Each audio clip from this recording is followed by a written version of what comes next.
Welcome to the Ballroom Dance channel. If you're new here, my name is Sunny. I'm a professional ballroom dancer with over 40 years experience in this industry, competing newcomer, amateur through championship level professional, longtime studio owner, teacher, and we meet here to chat all things ballroom dance.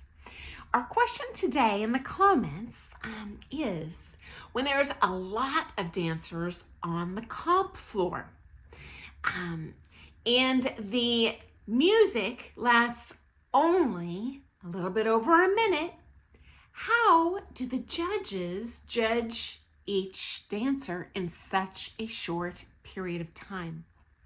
Okay, so they're talking about like the first round, often at championship level, amateur or pro. We always have tons of rounds, but in a big comp like Ohio, you're going to have a lot of pro-am,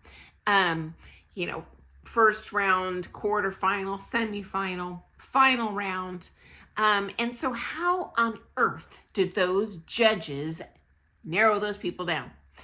Okay, so first of all, you're not going to like this. Now, I don't personally do this, but in my opinion, many judges do give preferable marks to people who placed well the last time, so to speak. So as soon as they see like the person that won last year, they often just mark the callback without even really studying them. And at that point, they're focusing on, I'll say, the contenders that are going to be coming up. Do I think that's fair? No. But I'm just, in my opinion, the people that have previously been good dancers are getting preferable marks. And there is some, I'll say, social pressure on the judges to mark those couples. First of all, the judge is like, well, am I gonna look stupid if I don't mark the person that everyone else thinks is best? They often are friends with the coaches of all these people. So why do I want to hack off my friend? Because when you judge, your marks are usually publicized, and do you want to make an enemy? It's just, again, I don't agree with it. I'm just being honest with you. Okay, number 2, I do see a great benefit to dance sport in what I forecast to be AI taking part in, if not taking over, the judging aspect of dance sport. Because judges ultimately are human and they can make mistakes. Maybe they just didn't see someone that was amazing. It's anything possible. Whereas in AI, there would be an empirically evaluatable, judging, say the ratio of the dancer's arms to the width of their frame, to look at the biomechanics of their movement and their swing. Do they have the maximum acceleration, deceleration on the floor? I mean, there are ways that mathematically, physics, you can actually essentially mathematically evaluate the beauty of the dancing, because a lot of what actually fundamentally creates beauty in our eye is symmetry. Okay, so next up, in these big comps, the judges are marking like nuts, okay? So they're making the marks for the callback. So say there's like 12 couples in a heat. They know they can call back 6. They're going as fast as they can. They're not looking at every couple 10 times. Essentially, they are looking at a snapshot of you. So you better be looking good at that time they caught you. But you know what, guys? Here's the good news. Usually you're not screwing up the whole time. We've all watched it out there, even pros. But the odds that the judges were actually taking that snapshot, so to speak, at that moment where you completely boffed it, it's actually slim. No one probably caught it. They're really just getting a photograph, done, and they're on to the next couple. Now, the final round is different. They'll probably take a second, third, even fourth look maybe at the couples to evaluate. But at that point, there's usually only 6 couples in a final. And I believe the rules max out at 8 couples. You know, if there's a tie or something with callbacks, you know, strange things do happen occasionally. But that gives them ample time in the final to evaluate. Okay?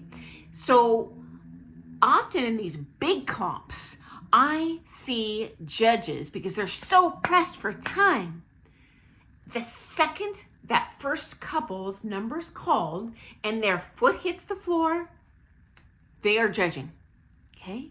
They are judging in the rollout. They're still doing ticks. I've seen them at the end of the round, like struggling to, what was that couple's number? I meant to mark them. You know, really trying to cram it in, you know, when they've got a ton of people they need to look at, say in a 60-second, you know, dance. It's not a lot of time. Okay, so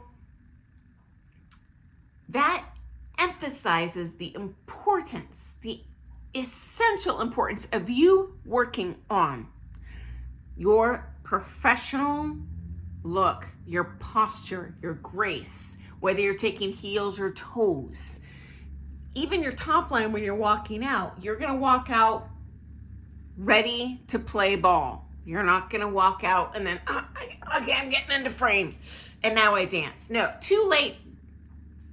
Day late, dollar short. You got to walk out there the second that first foot of yours hits a dance floor.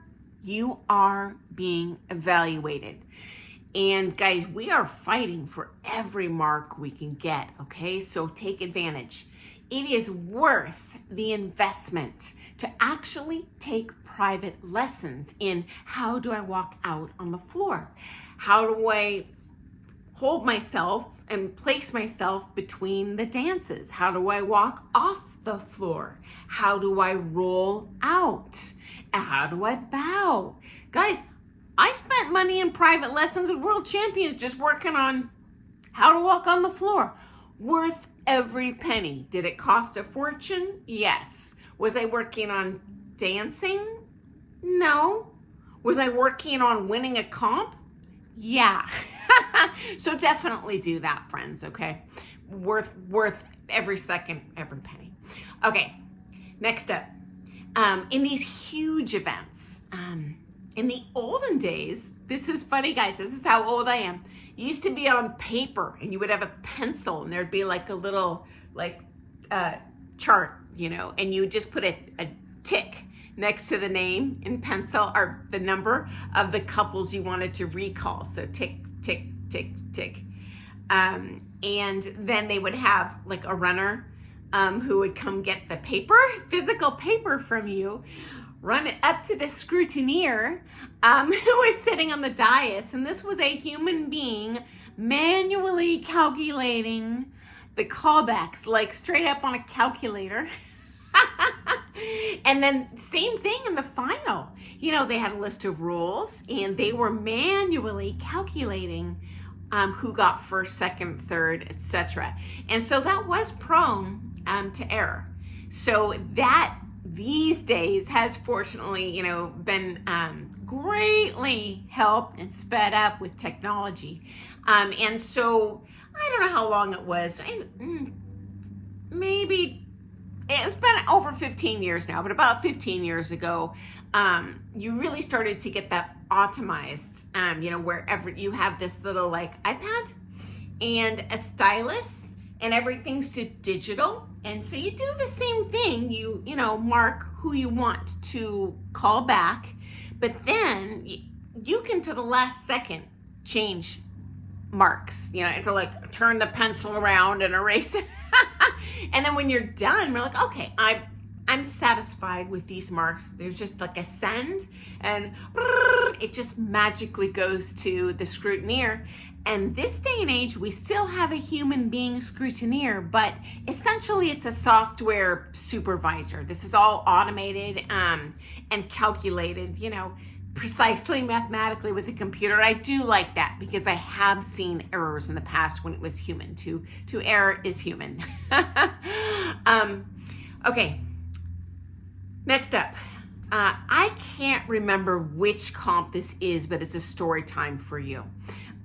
It might not have even been a British Dance Council sanctioned comp, but it was in England.